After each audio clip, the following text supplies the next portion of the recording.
신은 정말 증명 가능한가?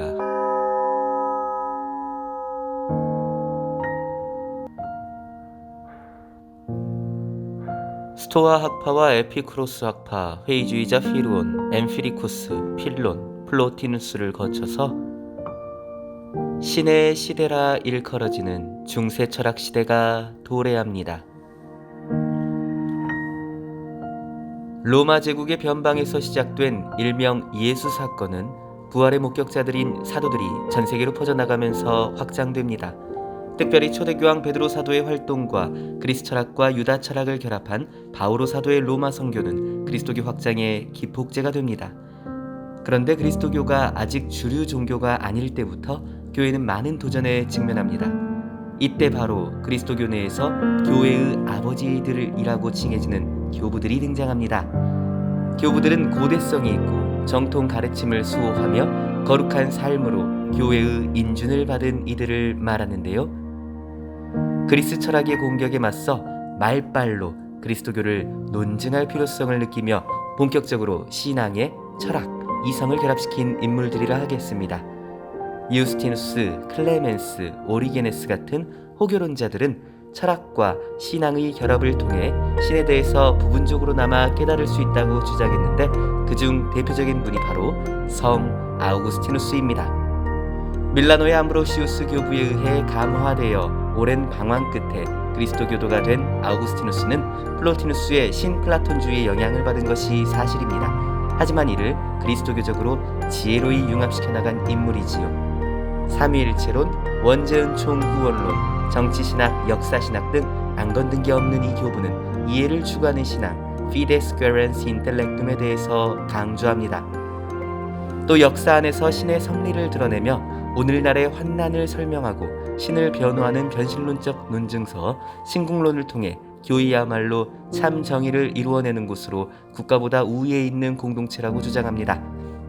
반달족이 침략했을 때도 히포의 주교였던 그는 사람들을 믿음과 사랑으로 독려하는 일에 게으르지 않았으며 그의 사망 후 히포가 함락되었을 때 아우구스티누스의 책만큼은 불태우지 말라고 할 정도로 적들에게도 귀감이 된 인물입니다.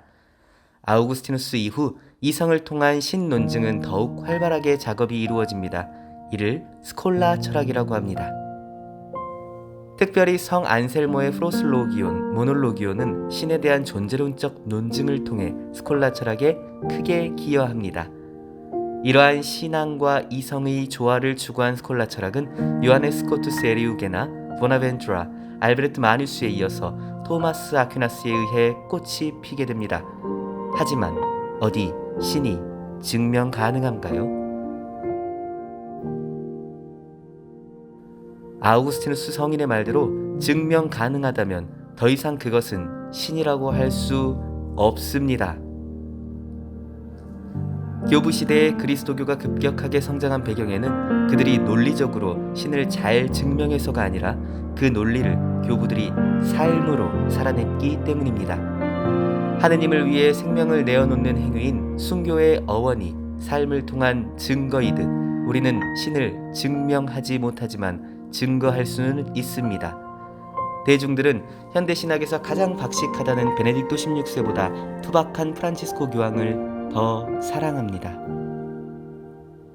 이처럼 대중들이 현 교황을 더 좋아하는 이유, 또 신자가 아닌 이들도 김수환 추기경, 마더 데레사, 이태석 신부를 존경한 이유는 그들이 똑똑해서가 아니라 그 삶을 살아냈기 때문이죠. 오늘날도 우리는 신은 과학적으로 증명 불가하고 종교를 객관적으로 평가한다는 미명하에 종교의 역사적 과오 등을 지적하며 종교의 본질을 훼손합니다. 우리는 분명 증명할 수는 없습니다.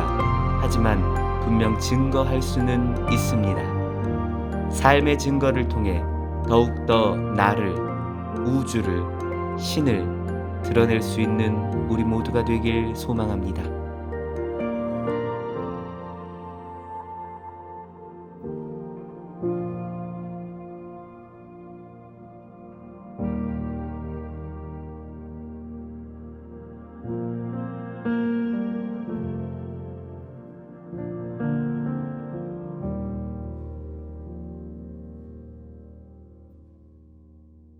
볼만했다면 좋아요와 구독, 알람 설정까지 부탁드립니다.